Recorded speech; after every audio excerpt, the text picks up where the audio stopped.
The Zone Coverage Podcast Network.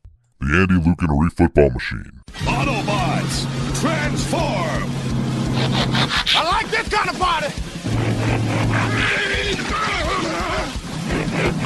Straight cash, homie. Starts now.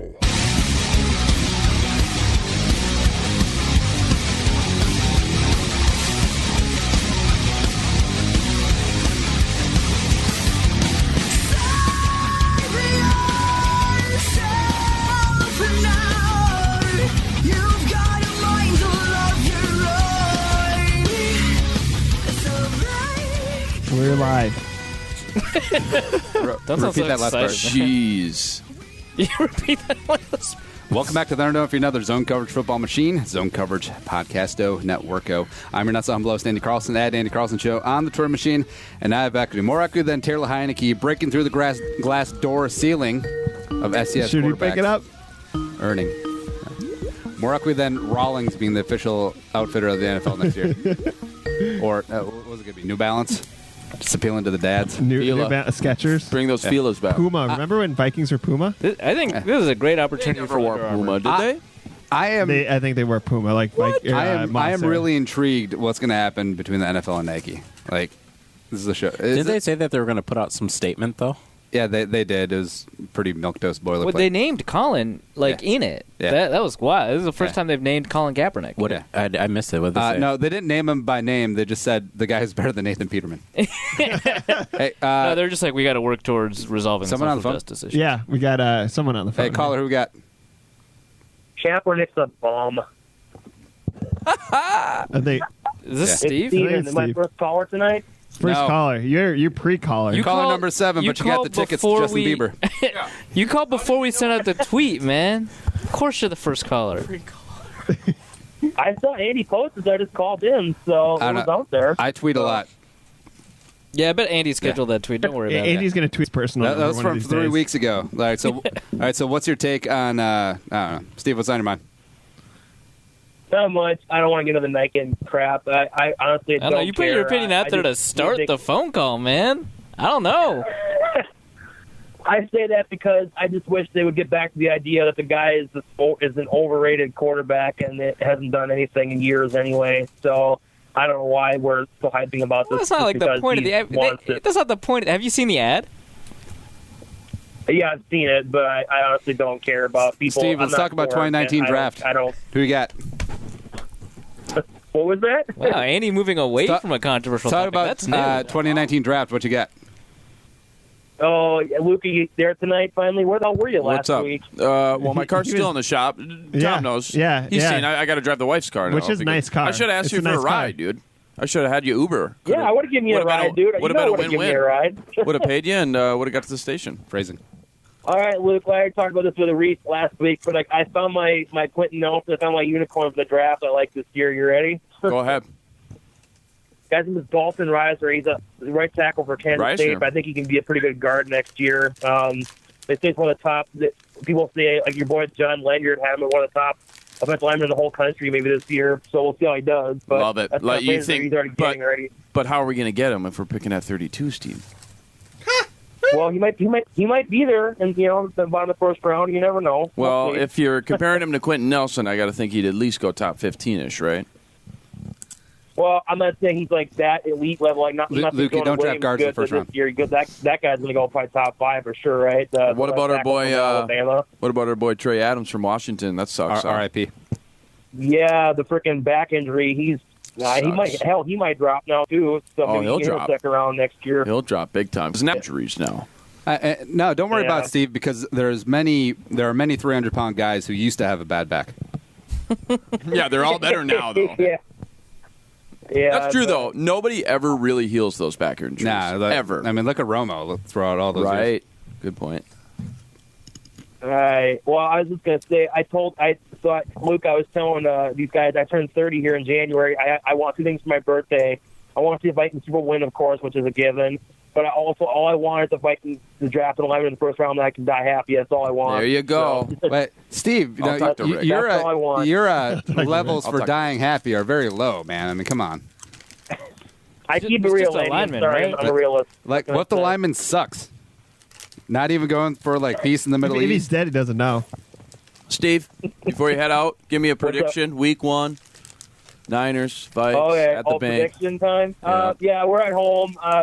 By the way, I love Isidora, but if he starts at center, I'm going to be wrecking Ryan. I'll tell you that right now. We start him at center, I'm going to ride. We start him at center, Yep. pick Isidora. I don't like that idea at all, by the way. Go get you guys. Okay. So, anyway, Riot. my prediction Wait, you're going to riot up in the northwest suburbs. We're going to do smashing Ann Taylor?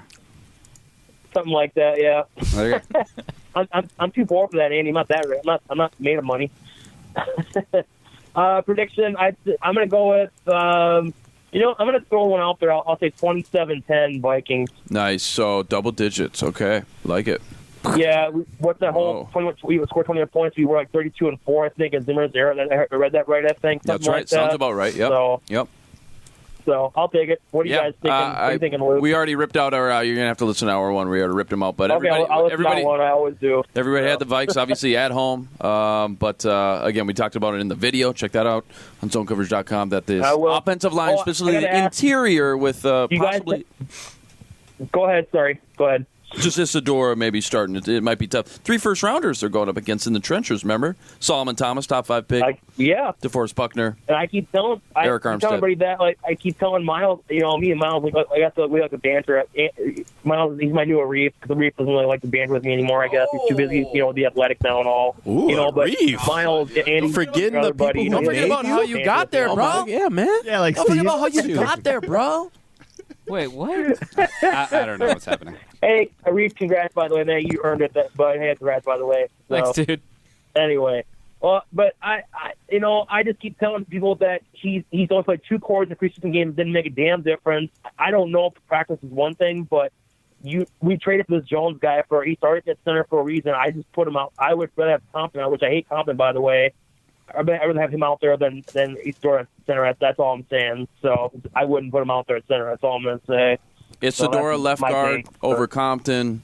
Get a new boy in there. If we have to do it for at center, if and it's one game, the line comes back. Then hey, what's one game? So it will be all right. But yeah, I think they can survive with Compton as bad as he is out there. Probably, unfortunately, So we'll see. All right, guys, have a good night. Go Vikes this weekend. See you, Steve. So, Thanks, Steve. Take care, guys. See you, Steve. I got another one. Hey, caller, who we got? Hola. Hello. Hola, ¿cómo estás? Uh-oh. All right, caller, who we got? Hey, it's Andrew. Hey, Andrew. What's going on, man? Andrew? Hey. Oh, just hoping you guys can talk me off the ledge. Ledge? What? The Vikings are favored by 5 points. Garoppolo hasn't lost. Let us at least Can you really watch be on the the loss edge first. when it's still 0-0? He's just trying to tee us up to listen to some Third Eye Blind. No one has a win yet. Why are you on the ledge? Third Eye Blind is awesome. I'm wondering, I feel like the over-under for games that Vikings special teams loses this year is 1.5. I'm worried that field goals, I don't know who this new punter is, what his deal is.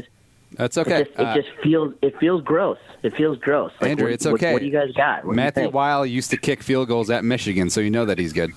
That is actually true. That's weird. Yeah. He kicked 2 extra points in the preseason. Yeah, he's actually not a very good kicker, which I guess it's not surprising because he's a punter. He fits in.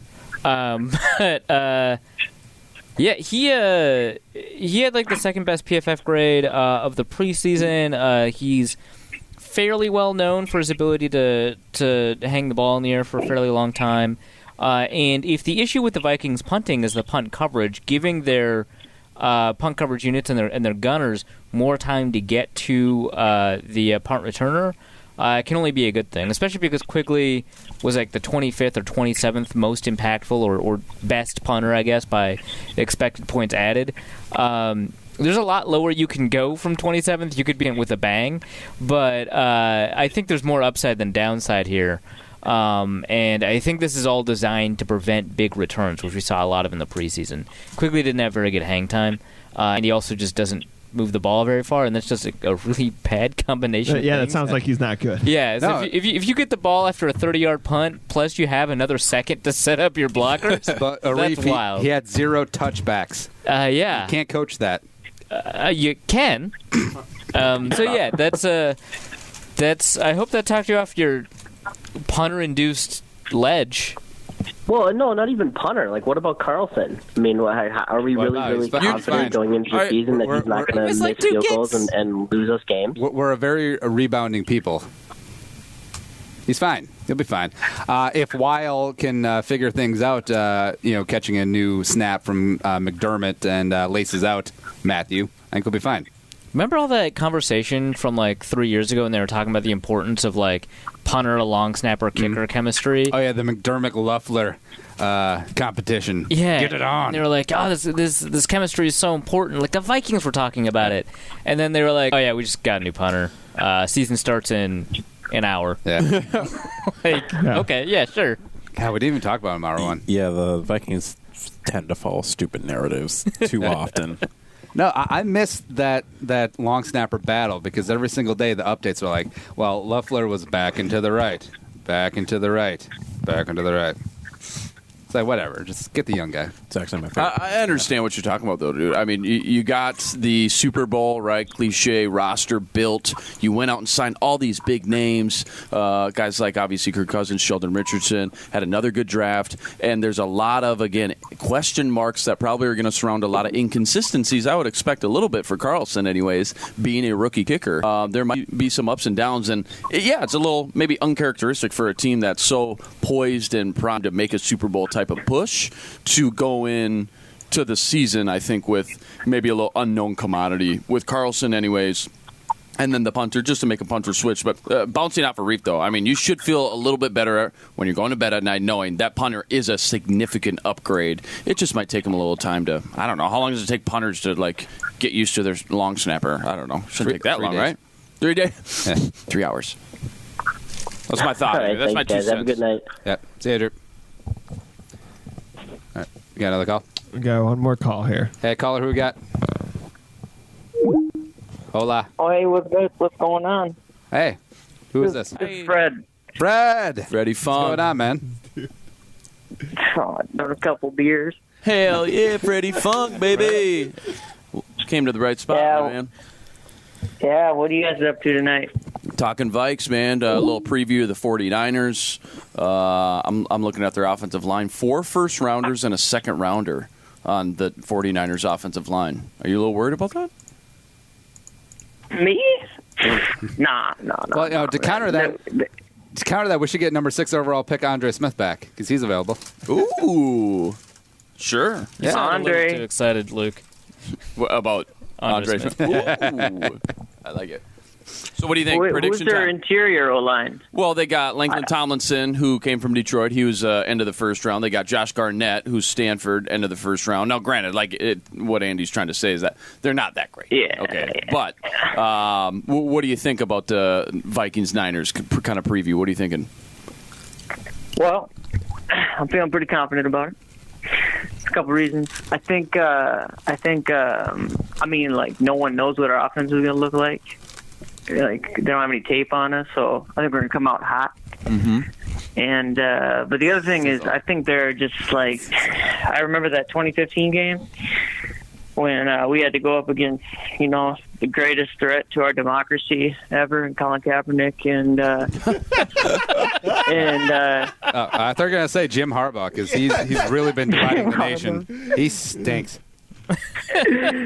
Yeah, and then what do these people do during the anthem? You know what I mean? Do they get like Rambo gear on and like go on the roof and like? Are they like everyone else who like takes a 3-pound dump? Because that's what I do. I want to go to the bathroom during the first quarter. But that's a dump for victory, man. That's a dump for freedom. That's a dump for the troops. It's a freedom turd. Don't flush that, dude. Don't flush that. I was gonna say I only ever take dumps for freedom. Yeah, man. Gotta respect the troops. Freedom wipe. So the other reason is that I think there are enough players who remember that game and like how the roles are kind of reversed now. We were kind of the up and coming team, and we had Teddy in his second year and all this and all that, and they kind of, whatever. That was a bad game. But now it's kind of reversed because now they have Garoppolo, who apparently he's never going to lose again, and he's everyone's the young talking about him and all up-and-comer. this. And, yeah, that makes sense.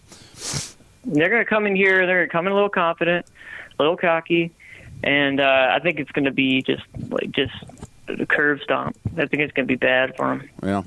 They don't want to come back here. And we played the Niners pretty well at home, too.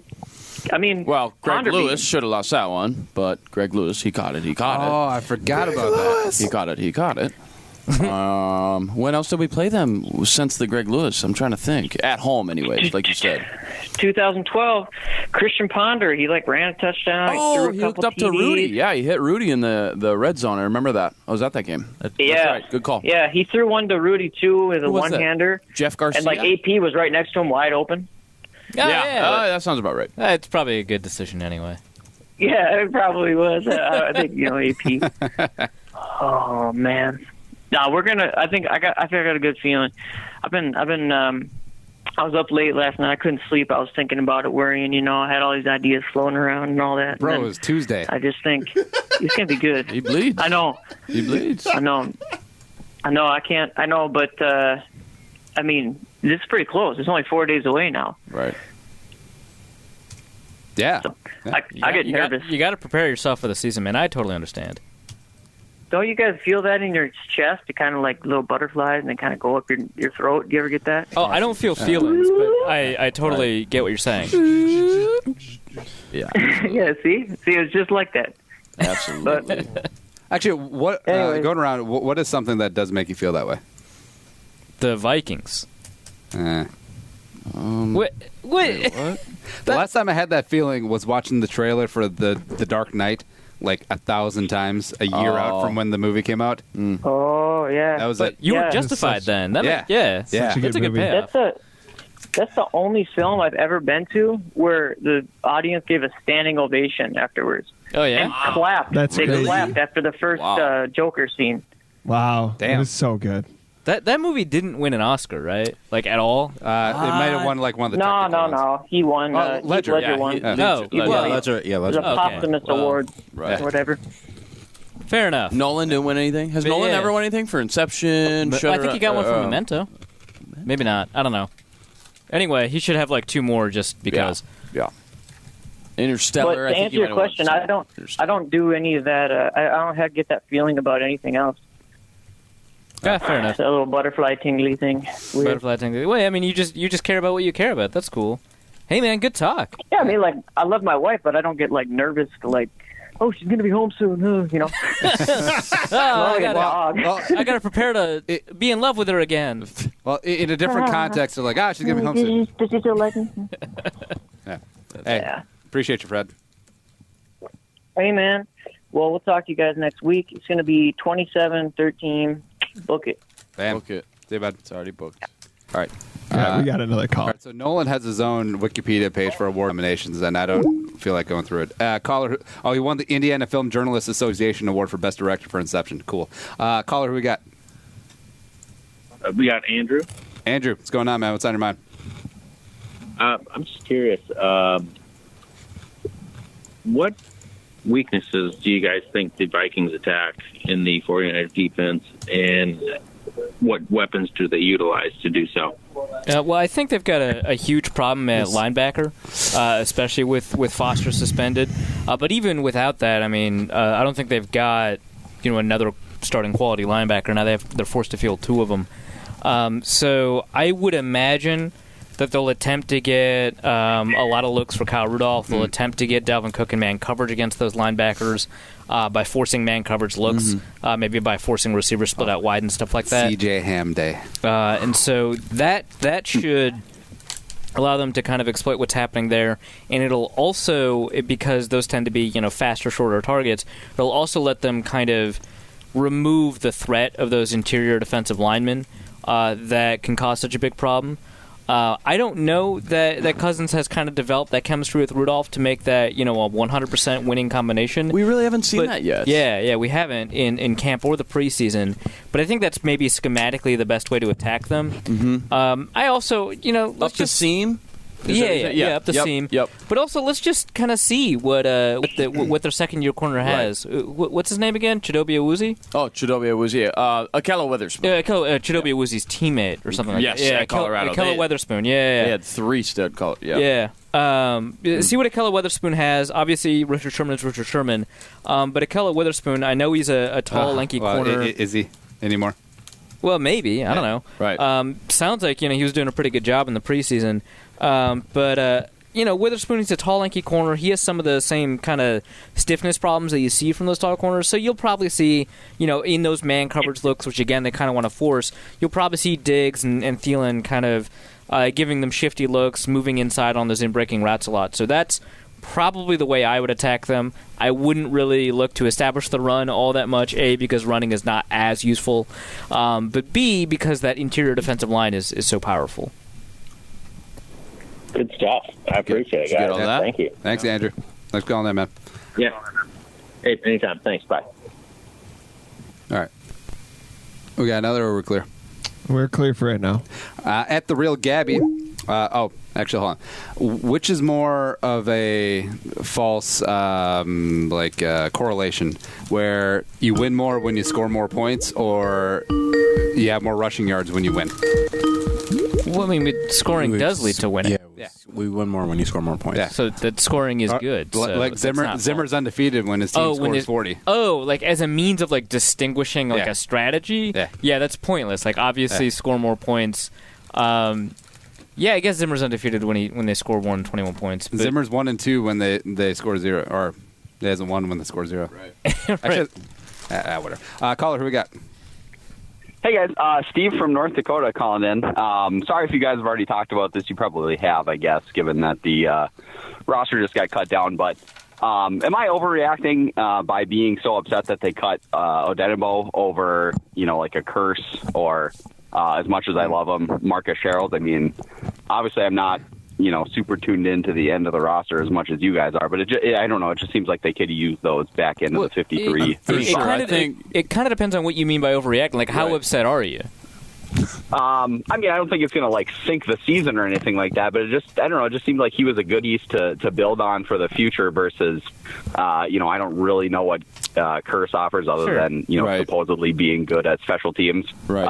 And then, I said, I love Sherrill, but upset in a scale of McDonald's forgot your burger or your wife just left you. How about the ice cream machine at McDonald's is down? Ooh, okay. I think that's always down. That's off the spectrum in terms of upset. I think what people need to really consider is when George Iloka was brought to the Vikings and whatnot. I think a lot of people thought that he was going to step in and potentially be like a Andrew Sendejo replacement and or a guy who can come in if one of those guys get injured. But I think the thing you have to really look at is George Iloka is coming in to fill a pretty unique position that Zimmer's defense didn't really have. So you have to look at him as a standalone piece, which is why I think they still decided to keep Curse, because it still gives you two guys behind Andrew Sendejo and Harrison Smith. Right. Whereas, George Iloka is really good. He's probably going to play that really big nickel and or hybrid linebacker role within Zimmer's defense. So you'll probably see him on the field quite a bit. So there's not really anybody who he's playing behind and or anyone playing behind him. So but I'm in agree with you. I really wish we could have kept Ifadi. I think he definitely is a piece that you can build towards the future. Maybe if Jalen Holmes doesn't really kind of pan out to being the guy that we think he is.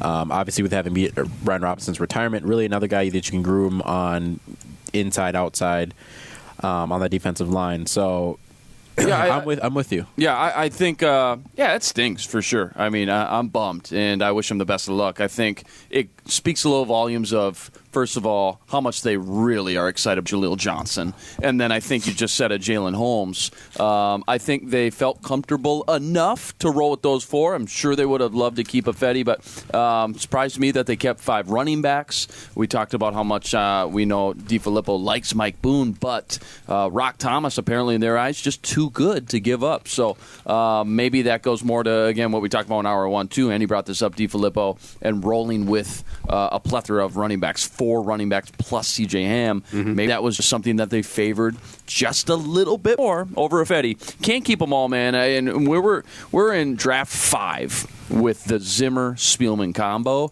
You're going to be at this point with how just deep the roster is with young talent, too. You're going to lose these guys like Ifedi every year. It just sucks, but it is what it is. Yeah, so, Sure. Yeah, no, so I would say I don't think you're overreacting. I think it makes sense to be upset, but I'm just going to echo what they say. I think there's maybe some solid reasoning behind the decision. They've definitely proven that they deserve you kind of trust as roster builders.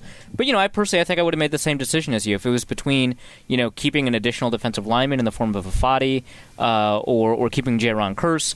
I probably would have kept Ifedi, but they also have to make these special teams considerations, right? And so who replaces Jaron Kearse in special teams? Maybe you can have Devontae Downs do some of the same stuff. Maybe you can have Anthony Harris kind of return to some of the special teams roles that he had before.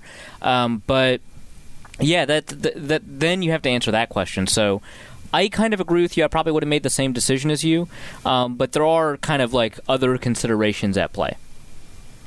Sure. Well, thanks, guys. Yeah, nice to know I'm not insane then about being upset. No, about that. Well, you're insane, dude. But other things, Loco Cinco. Love the show. Appreciate it, Thanks, man. Appreciate it. Talk to So, yeah, thanks, guys. Cool. Cheers. All right, so like Mike Boone's high school coach, as Emma mentioned, saying, like, hey, you want pictures of him from 10th grade? I was like, why do I want pictures of a 15-year-old? Well, I don't think. Well, in context, because I put out like his numbers compared to Saquon. But maybe he just really wants me to see. I don't know. Let's go down this rabbit hole. Smooth segue. Room filled with heroes. Dan Hanzus, Greg Rosenthal, Chris Wessling, the great one, and Mark Sessler on the Round a Horn podcast deliver all the latest news in the NFL. As NFL writers and reporters, actual journos, the ATN crew has exclusive access to industry insiders and team personnel, allowing the listeners to feel in on all the action. The ATN podcast has you covered 52 weeks a year, which is most of it. Doesn't matter. Recapping every game and every big story. If it happens in the NFL, you hear it on Around the NFL. As the NFL preseason unfolds, stay up to date with all that stuff. As season is here, going to be great as well. Whether it's a buzzworthy position battle, a new injury report, or perhaps a rookie stealing the show. Steal the show. Around the NFL highlights everything you need to know ahead of kickoff 2018 as it is here. Subscribe now to the Around the NFL podcast and keep up with all 32 teams. Or 31. We can skip one. I think we know which one. All year long. Available on your favorite podcast app or NFL.com. All right, so from At The Real Gabby. Also, do we have a backup quarterback problem? Sluter isn't ready to start if Cousins goes down, and Simeon isn't ready to go because he's bad. I can answer this question. I just put out Daily Norseman pizza earlier this morning. Just cooked everyone. Yeah. We're all right. Dead. And it's the NFL, it has multiple problems, obviously, but one problem I see consistently is how they treat the backup quarterback. They treat the backup quarterback as, you hear this all the time, a guy who can get us through 1 or 2 games. How often is that happening in the league? It's more often that these quarterbacks are coming in for half seasons, like for entirety of seasons, and I think that should raise the expectation level of what we have as far as these backup quarterbacks. I think teams need to start moving towards, instead of just getting a guy who can get us through a few games, like, honestly, bring a guy who can truly compete with your starter and have those guys both rostered on your team. Isn't that kind of like a perfect world, though? Like, I mean, obviously, yes, I want it that, is. but maybe it just goes to show like how tough it is to. But find those guys. but I'm not even saying like we're not obviously talking about like a guy who's the top 7 quarterback, because those guys are they're unicorns, right? Right. We're talking if you have a guy who is in that 12 to 15 range, bring in another guy who is roughly in that range as well too, and it's have so easy to do, man. Yeah, I understand that, but again, we were just talking about I think 2 weeks ago with the Vikings had the option to do you keep around a guy like Case Keenum to compete with Kirk Cousins? Do you keep a guy like Teddy to compete with Kirk Cousins? But the issue here is that those quarterbacks will always be able to control the market. So hey, you keep Case Keenum, Kirk Cousins signed to the Jets. Like, there's no reason for him to sign with the Vikings. The amount of trade assets it takes to, basically force a player into that position, those assets are enormous, and you don't get to realize them half the time because you're sitting one of them. I understand why you would do it. How the Vikings were in the position to essentially do that this year and whatnot. Right. They basically told Teddy Bridgewater. Oh, you mean with Teddy? Yeah, they basically told Teddy Bridgewater, "Hey, we're going after Kirk Cousins, so go find another place." And it's like, why would you do that? Have this guy compete, and if you're going to pay Kirk but again, if you keep a quarterback that has the ability to compete, if you're Kirk Cousins, it's obvious he was looking for security, right? That's why he got that much guaranteed. He cared a lot about security, especially with the way Washington treated him. If they're like, we're going to keep Teddy and he's going to genuinely compete for the position, Kirk is like, cool, I'm going to compete with Josh McCown with the Jets. I'm going to head over to Arizona where I don't have a broken knee. I feel like because quarterbacks have the ability to control that market, they're not going to put themselves in that situation whenever possible. Now, obviously, Teddy didn't have that choice. He showed up to the Jets, and then they drafted a guy. But for the most part, you're not going to be able to keep both Teddy and Keenum or attract Cousins if you keep Teddy and say you're going to have a genuine competition. I don't think it's possible for NFL teams to do that except in unusual circumstances. And when they do that, the trade value is way better than having the backup. Right. Okay. Yeah, that's what I was going to get at, is that if your backup goes 2 games and you're like, this doesn't work, it's not going to be like a Bradford deal where you just get robbed because the Teddy went down and the Eagles they needed to go make that move. Yeah, because of where it happens in the schedule. Right. Yeah. So the other thing is that I'm kind of okay just kind of banking in on the trade value and just kind of because what happens with like Nick Foles and the Eagles is so rare. Like when's the last time it happened? Like Doug Williams, sure. And that was an issue where Doug Williams is undervalued in the market because he was black. That's how long ago it was. Wow. Also, not a system fit. Wow. I'm reacting to that. The Redskins are like, he will kneel at some point. But yeah, so but you don't get that situation a ton, and so you don't. But you've definitely noticed in the situations where they were somewhat viable, teams are staying away from it because there's the other mentality of like a lot of teams don't want their starting quarterback to compete. Like if they're kind of entrenched, they're kind of entrenched into being the starter. They don't want them to compete. In my personal opinion, if you're not the top 5, top 7 guy, like you probably should still be competing. You're likely going to win, even if you are in that 8 to 12 range. Right. But I get what you're saying. Like you should still be competing because the top 7 to 12 guys at their positions are still having to compete. So I wrote about this a couple of years ago, and I think that because I remember this coming up with Ponder and Webb, they should just hold a true competition. Mm-hmm. Remember this coming up with Teddy and Castle, they should just hold a true competition. And to some extent, I agree with it. If you've got a young quarterback that you, like with Darnold with the Jets, if you got a young quarterback that can take over, like Rosen should have been able to genuinely compete with Sam Bradford. I'm not sure he got that opportunity. Yeah. But I think for the most part that doesn't produce the best situation it'll produce the best quarterback for you that year. I don't think it produces the best situation for you for a couple of reasons. The first, I think, is the one that Cousins was talking about earlier in training camp when he was talking about how important it is to have the buy-in of the entire team when you're a leader and you're providing the tips that I want my receivers to do this versus another quarterback that wants the receivers to do something a little bit different on the same route. It's important for you to be able to kind of lead and have the confidence of your coaches. That's one thing that's a little bit wishy-washy. The thing that matters more to me is kind of developing that chemistry and building those reps and knowing what your offensive line can do, knowing what your receivers can do, knowing what their limitations are and what their abilities are, knowing where to put the ball on a contested catch so they have a little bit more of an advantage. You're cutting the reps in half. No, I agree with that, and that was actually a point that I even raised within what I wrote this morning because, again, the reason why some of that cliche is like you have 3 quarterbacks, you have no quarterbacks.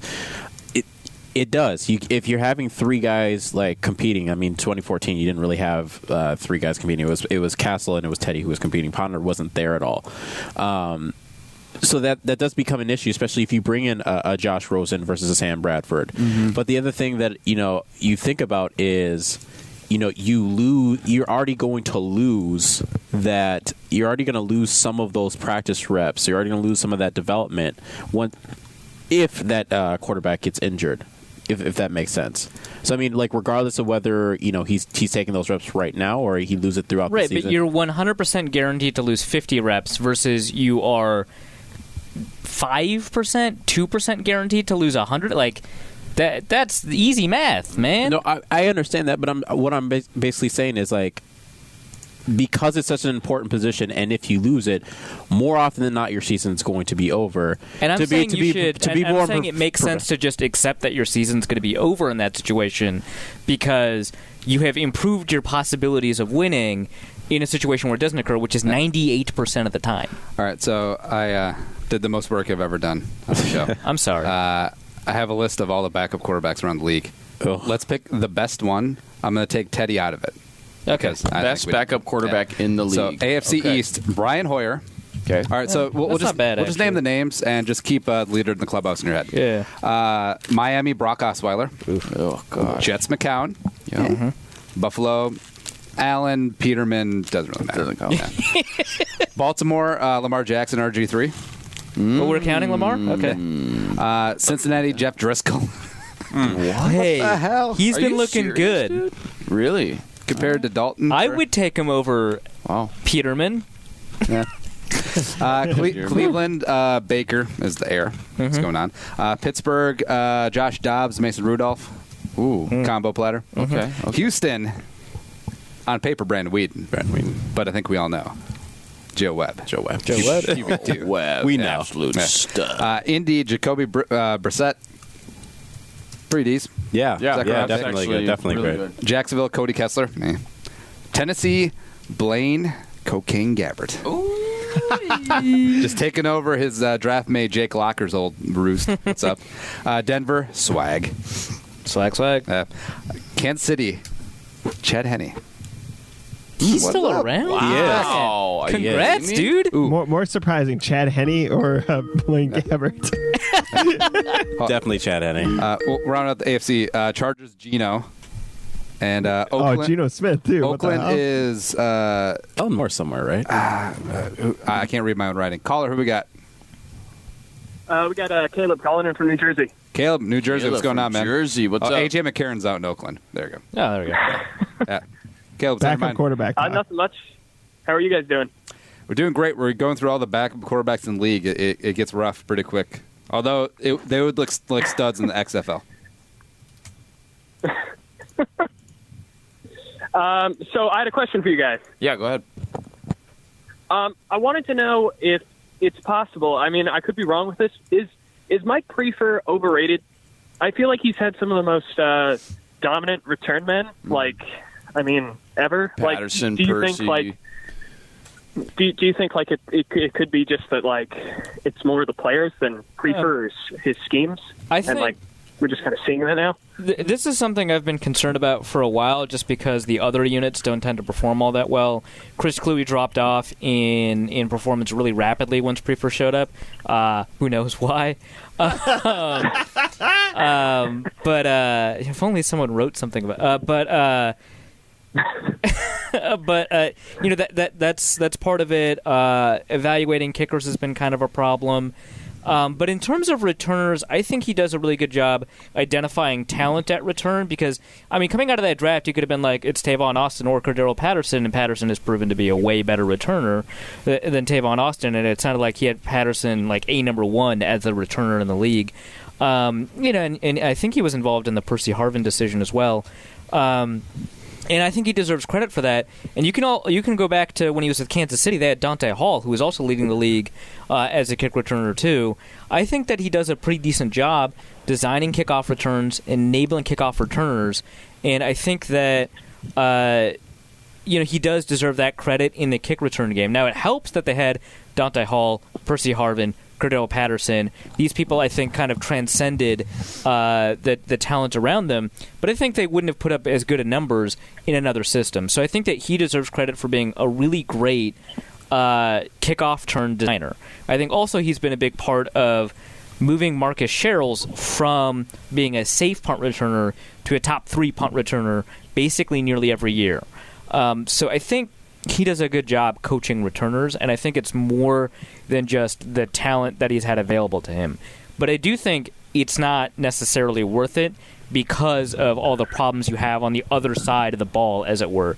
Kickers, kickoffs, punters, and punt coverage, where I think he's done a pretty decent job coaching punt gunners, but in general, the punting game has not been that good. So I think you do gain genuinely a lot of benefits from having Prefer as special teams coordinator, but I think you also lose in evaluating specialists and just in general having better kickoffs and better punts. I'm with you, Caleb. I think he sucks. Yeah, I've never really been a huge fan, to be honest. Do you think he overvalues leg strength of kickers and punters, like beyond how accurate they are? I rolled the Quigley and Kai for a while. I think everyone does. I think they stick with the shorter kick, more accurate kicker as like a last resort. I think every special teams coach is really is that like a faulty plan like or with big arm quarterbacks? Yeah, I think it's a market inefficiency. Yeah. Yeah, let's find the Chad Pennington of punters. Yeah, I mean, how often are you going to kick 56-yard field goals? Man, not that often. Just go for it. I mean, you should probably go for it, right? Yeah, right, yeah. Yeah, we're on the same page here. Zimmer punts way too often. Yeah, totally. That's kind of fair. Hey, Caleb, appreciate you calling in that, man. All right, thanks so much, guys. Love the show. Appreciate it. Bye. You know what would have been great? If the Vikings didn't get Matthew Weil on waivers, they reach out to a certain punter who suddenly out of work. And does he sing in a band? Kinda. He also no, not that guy. Oh. We're talking about the one that quit. Just he also right? quit from a certain team because they're going to find him because of an Instagram post. Let's just reach out to Back McAfee. Yeah. Come on, player. Hell, let's still do it. Yeah. So why not? Yeah. Earl Thomas back in Seattle. I saw walking in here today. So that's all done now. Yeah, Fiasco's over. Cowboys offered a second-round pick. God, they didn't do They that. should have took it. Because they really should just rebuild. I don't know. Then Seattle would have parlayed that second to get Jacoby Brissett. Ooh, Parlay. Okay. All right. Continue the backup quarterbacks. NFC, Dallas, Cooper Rush, the aforementioned Cowboys, and Mike White, pride of Eastern Kentucky. Oh, yeah. Western Kentucky. The other Mike White. One of the directions Western Kentucky. Yeah. He's a guy I liked in the draft, and everyone was crapping on me for. I think I'm right. Giants, Kyle Lauletta, Alex Tanney, the trick shot wonder. Trick shot. Tricky. Yeah. Philly, Carson Wentz. Okay.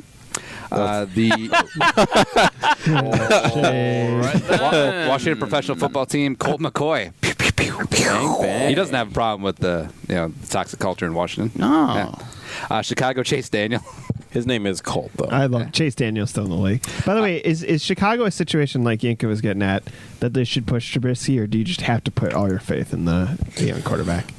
They should push Trubisky, but They would know. Well, What, Trubisky? Push Trubisky, put in a backup that maybe could start. Well, I it's think not Chase Daniel. I think Trubisky is outside of that 15 to 20 conversation that Yinka was talking about. Yep. Right? Yeah. It was, what was it? Yeah. 10 to 15, 10 to 20. I was saying 20. 12 to 15 or 12 to just basically Yeah, Trubisky above sucks, average so to no. I think he's not in that same conversation. No. And I think even if you've got a young quarterback, so this is where I'll push back on the thing that I said earlier. I think if you've got a young quarterback, That's what I was more you're thinking about. Not confident will develop necessarily into a top 12 type of quarterback. Yeah. I think it makes sense to invest in competition, not necessarily a first-round pick, but a third or fourth-round pick. Your Kirk Cousins is For obvious reason, with the Khalil Mack, it just seems like they're all in. And if the quarterback's not good, it doesn't matter.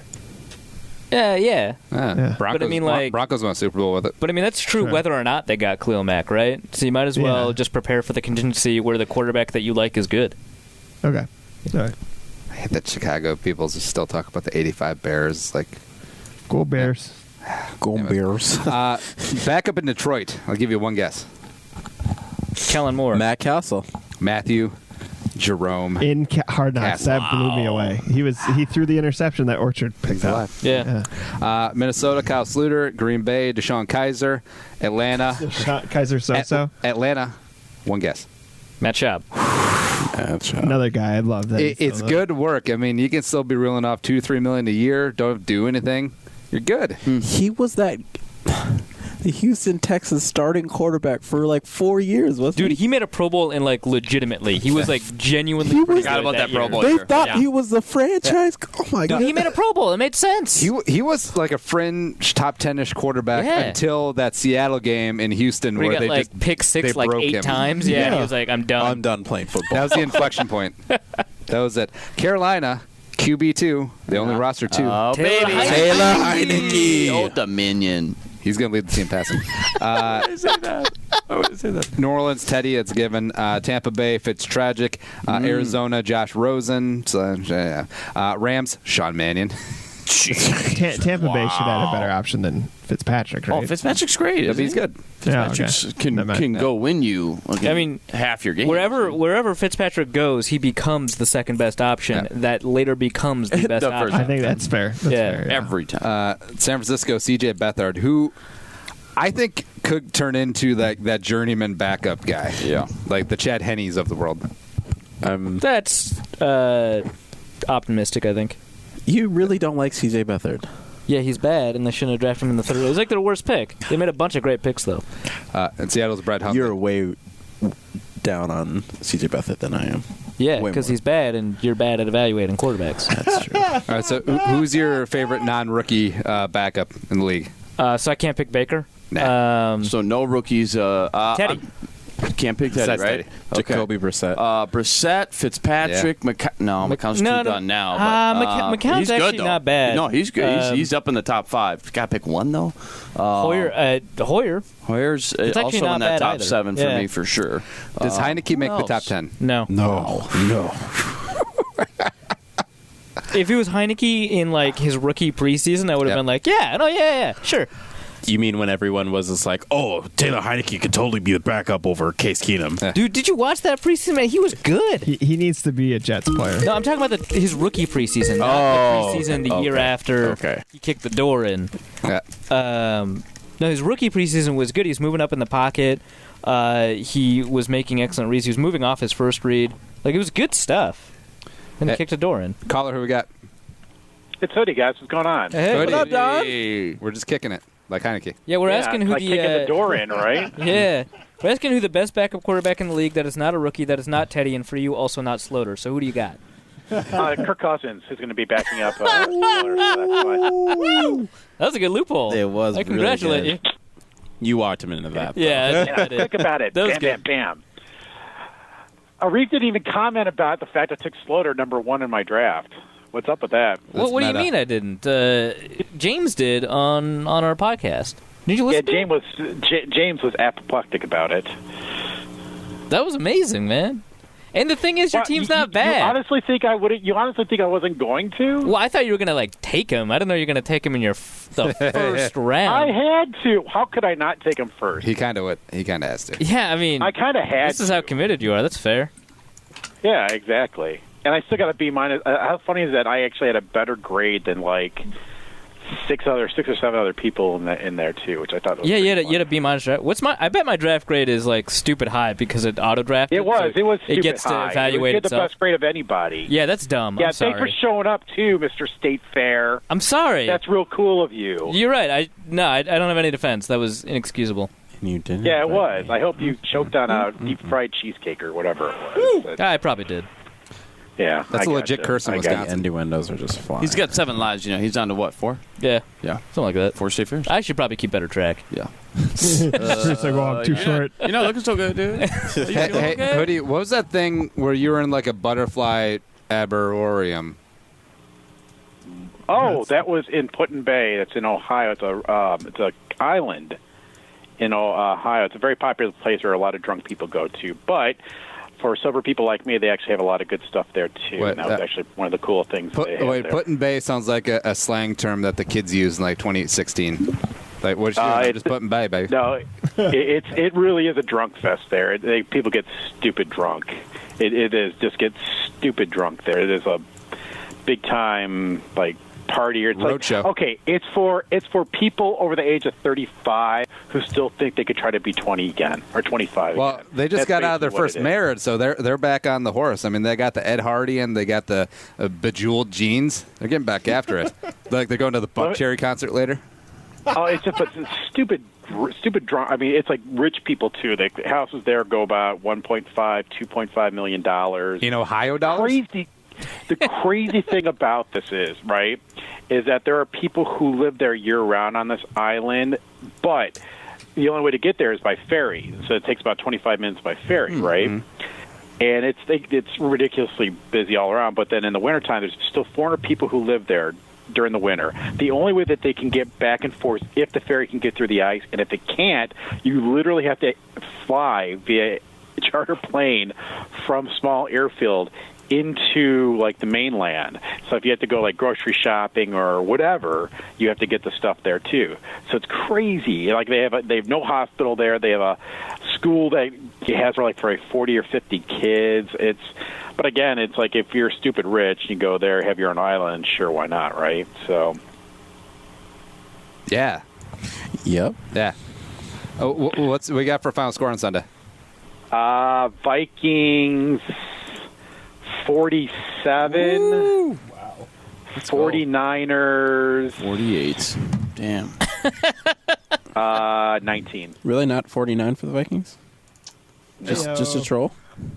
Okay, fine. How about this? Vikings 69. Ooh. Nice. And 49ers Nice. 19. Well, no, sorry, hold on. If odd number, but say the Vikings Not are. anybody said nice. Well, I did. How do you not? I said nice. No, all right. So You missed it. Scenario: Vikings are up 37 late in the game, and they score a touchdown. Latavius Murray and the Junkards they score a touchdown. 36-7. Does Zimmer go for 2?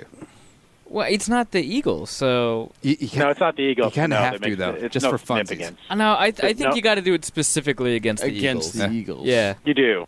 You absolutely do. Yeah, you have overruled to. on this one. Okay, so which offensive lineman goes down in the first game? Tom Compton. I agree. I think it's going to be. I actually think it's going to be. I think it's going to be Riley Reef. Oh, man. It probably is going to be Reimers. Actually, you know what? He's due for an injury. He honestly is due for an But injury. he just had one. Because he missed most of the he missed like preseason. 2 weeks, 2 to 4 weeks. So he's due. He's due. You're just going to stick with it? All right. Yeah, he's absolutely due for an injury. Yeah. He's definitely due for an injury at this point. That's about it. But no, I think Diggs is going to have a monster game. I really do. I think them losing McKinnon this late right where it's at is going to hurt them significantly. Yeah, that's I really a huge blow. We talked about that in hour one a little bit. That's a tough blow, and they're really going to have to go running back by committee too, because there's not one guy that could really take over that whole role. So we were talking about. I think that fullback might end up leading the backfield in receptions by the time it's all said and done. Really do.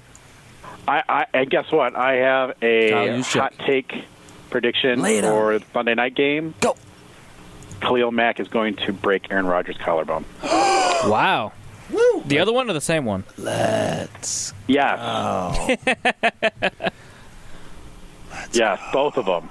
Let's go. He is absolutely going to break his collarbone. You watch. I think even though the same Monday night set of games, I think even though the Rams are playing on the road, West Coast, I think they're going to smoke the Raiders. And Donnie, you're going a little darko tonight with all the injury talk. Yeah, you are a little bit. Yeah, I know. Well, how often do I go dark? Let's be honest. Yeah. You want to tell him? How you doing, bud? Hey, Hoodie, appreciate you, man. Fair point, gentlemen. Yeah, thanks for calling in, man. Yeah. Yep. Peace. We got one more. All right. Caller, who we got? Hello? Call it. Hello? Hey. Hello. Who we got? What's on your mind? You drop. Good talk. That sounded like that was definitely a hostage situation. Yeah, no, we better call him back. Yeah. Blink twice if we can't see him. Yeah. You're in a hostage situation. Tom. You're like, I'm going to call on Skype. Right. No more calls. Let's blast out all these Twitter questions and then let's go get some chicken. At AlexLawson91. Do the Niners? This is the same guy. Let's try it one more time, just in case he's in trouble. Tom, did you hear what I said? It's one more time. Worst. Caller, who we got? Also, are you kidnapped? I'm not kidnapped, no. Okay. I'm from New York State. I'm a big Viking fan from New York State. Do you want to be kidnapped? Yeah. Just hey. one. Cool. What's on your mind tonight? Nothing. I saw the call, and it's big Viking fan. I want to talk about the season. Cool. What's your biggest concern going in? offensive line easily. Which piece concerns you the most besides Tom Compton?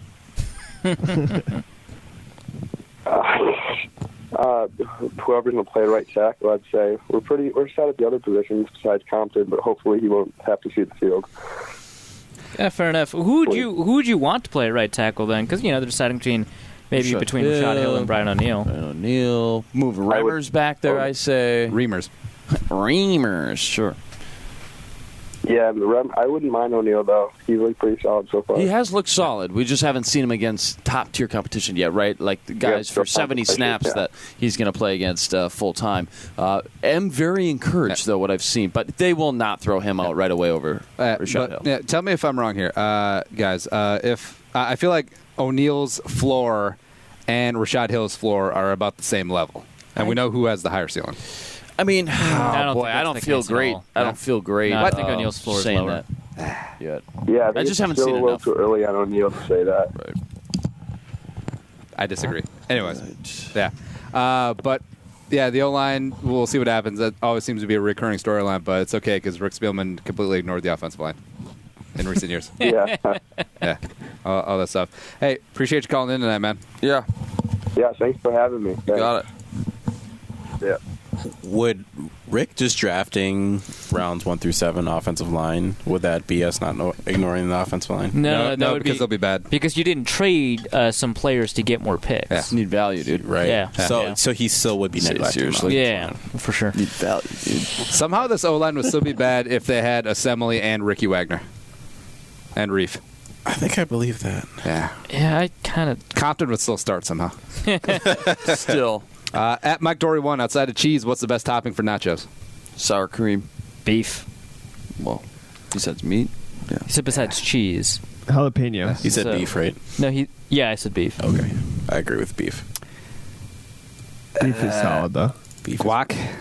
I like great. guac. I like guac, yeah. Actually, guac is probably better Guac's than great. Yeah. Queso, sour take that. cream, beef. At 2017, were there any league-wide O-line cuts that made sense for the Vikings? Yes. I don't know which ones they were. I assume it makes sense for the Vikings to pick up, not like the Vikings should have also cut them. Welcome. Goodbye. Yeah, I can't think of any off the top. Well, there was one. People were asking me about him, but I totally forgot who it was. Chiefs guy? Maybe. Who's the Chiefs guy? I don't know. Yeah, Witzman. What? Witzman? Oh, yeah, I have no idea about him. Yeah. That's probably not the one I was thinking of.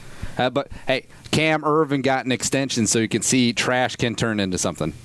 Yeah, that's how that a works. thing you can say. And then, of course, Jeff Schwartz is like, well, now he's higher paid than my brother, so let's rework Mitchell, eh? That's funny. Yeah. Mitchell Schwartz would have been a Viking if Jeff didn't have such a bad experience here. I think that there's a pretty high likelihood of that. I'm not going to say that that's like capital T true. Lowercase, though. Lowercase, though, right? and U instead of UE. Yeah. Sylvester Juice is difficult to evaluate trade involving 2 first-rounders for an established player in Mac, given the lack of precedent. What? I don't know. Precedent for what? For this Is there a lack of precedent for trading 2 first-rounders for Khalil Mack? Besides Jared Allen. Even though that wasn't 2 firsts. I mean, the trade wasn't the issue with the Khalil Mack thing. It was the fact that how much money that they gave to him. It's both. Yeah. For a lot of people, it's both. Right? Because they think that you can get a cost-control player with those first-round picks. So it does come into the equation. Okay. I was just more thinking about it, like I'm looking at the Vikings situation with Neil Hunter and Everson Griffin. You're not paying nearly as much money for those 2 players, and you have bookend defensive ends, and Khalil Mack arguably, can he single-handedly add that much expected points, to the Bears? Not as much as people think that they can. Whereas again, you've paid him so much money to be able to do. I think what could potentially just be limited. So you like the trade for the Raiders? Yeah, the trade for the Raiders is great, but everything they did after that was and before it. Well, they'll just take 2 Colton Millers. Yeah. I thought more Colton Millers. I thought the Bears made the right choice. I thought the Raiders given the circumstances, people are talking a lot about their cash flow problems.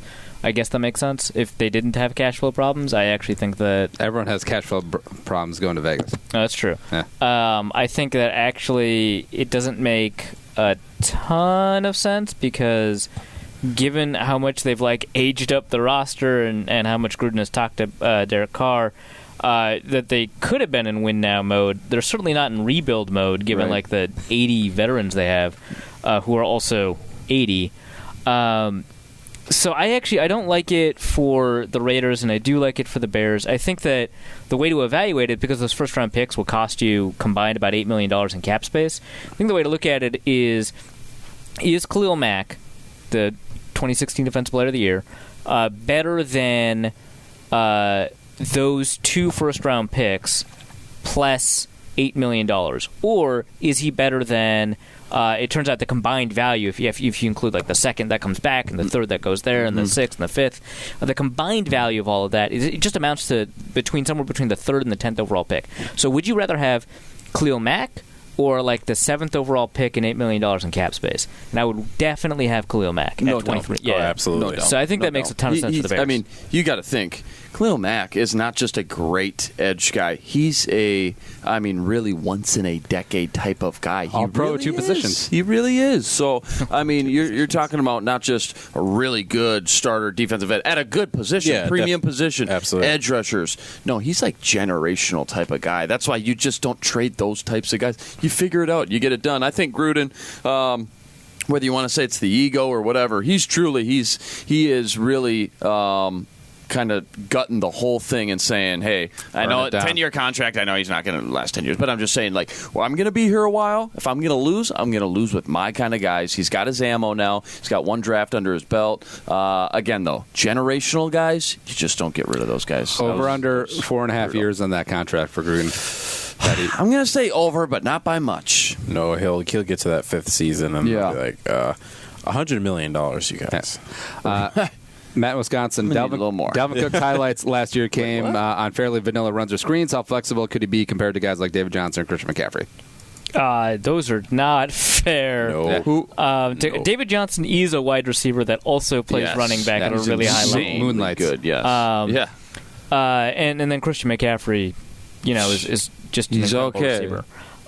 So, I would say he's never going to be as versatile as those two. That's fine. I do think that he's more than just a screen weapon, more than just a guy who's going to get a dump off. I think that he has the capability to run some pretty good routes. I think that his quickness gives him, a bunch of extra advantages. And I think that he can run a larger route tree than outlet options that you tend to get for running back. So I do think that he can be versatile. I think that his ceiling is Le'Veon Bell when he feels like playing football. Actually, I'm on Bell's side. I just like putting that out there. But I think his ceiling, as a versatile, multi-capable threat is Le'Veon Bell. Whereas Le'Veon Bell is not running tons of 9 routes or fade routes in the end zone. No. But he can run wheels, he can run slants, he can run a bunch of different routes, and he's really valuable for them in the receiving game. And I think that Dalvin Cook, he can do the same thing from a versatility standpoint. I'm actually really happy to say that you're on Le'Veon Bell's side because I did not expect that. It just made me smile. Anyways, I like players, man. Let's continue. People should get the bag. Yeah. 2 more. People just hate running backs, and I'm just not on team. Let's just shit on running backs. That's a different conversation, though. Yeah. Le'Veon Bell is worth money to somebody. You should get it. Colts. 2 more. The Big Herman. If you were forced to get a tattoo of one current Vikings face, who would it be and where? A current Viking? Yeah. Stephon Diggs. My chest. Throwing off the helmet. Yeah, just the. All right, now Everson would be another. No, I'm going off the menu. I'm going to go Luol Deng ass. Luol Deng. A picture of his face on your ass. You did not expect Luol Deng to be in this thread.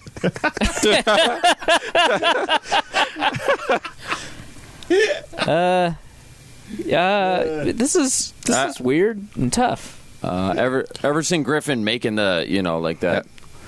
Everson crazy, his tongue would have crazy to be out. face. Everson crazy eyes on the thigh, so that if you wear short shorts, the eyes are just looking up. Oh yeah. Wait, so is his face upside down so the eyes? Oh, that's great. I like that. I like that.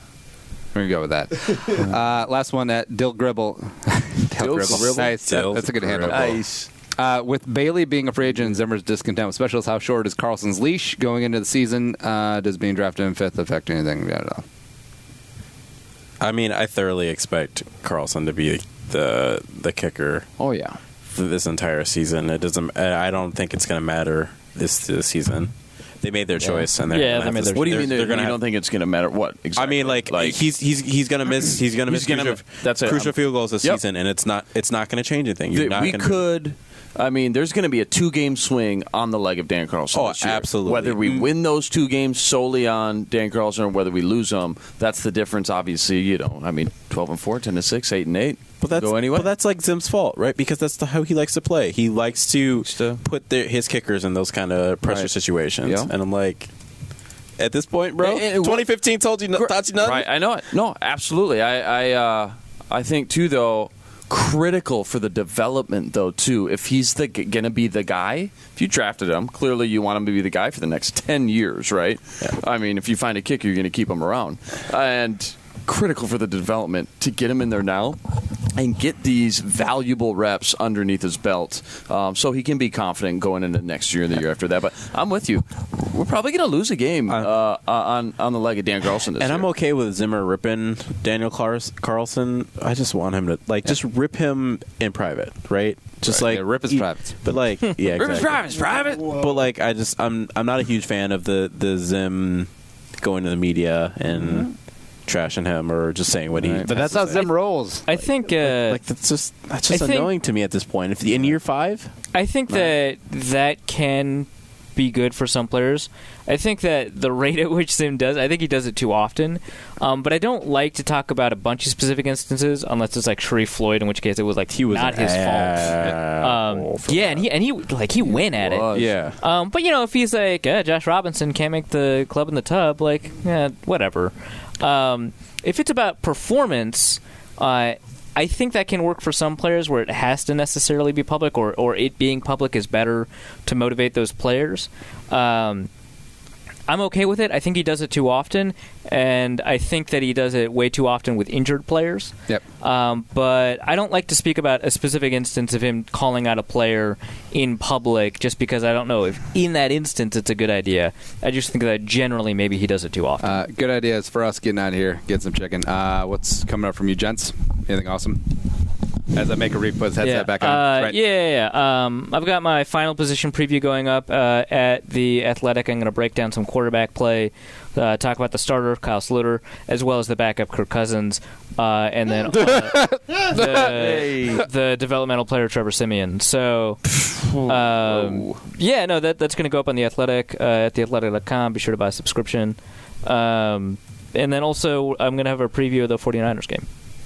Yeah, I told these guys beforehand I've had some major issues with space on my computer. Went to the Mac store, freed up 142 gigs today. Oof, dang. I might as well just have a brand new computer. That's what it is. That's an Arif article right there. Yeah, I can do one. I can store one PDF file. Thank you so much. So I finally got some space to really dive in. Of course, right before the season starts, really dive into editing some new videos. I'm going to break down the 49ers and what we could expect from Jimmy G against this Vikings defense. You think about yourself. Jimmy G. Climb in the Pocket comes out. Let's go. We record it tomorrow. And have another Good Morning Gallahorn as well too on that podcast. Love it. Yeah, and maybe an article, maybe another 49ers preview or something. Love it. All the frauds out there. All the Tom, frauds. Let'sZoneCoverage.com. We will continue to stick with the Twins, tell you about their opener strategy, some of the young players who could be on the team next year. Results aren't mattering too much this time of year for the they stank. Local 9, but and then definitely check out Dane Moore's and Charlie Johnson's preview for the Wolves. I think they've done a really good job. They're going position by position, player by player. If you're a Wolves fan, check that stuff out. And of course, Sam Ekstrom, daily Vikings content, superb. Check out Hour 1. Good times. Shows available on Stitcher, iRadio, Spotify, and blah, blah, blah. ZoneCoverage.com/machine. But for Luke and Arif and Yanka and Tom, I'm Andy St. Anna. See you next week.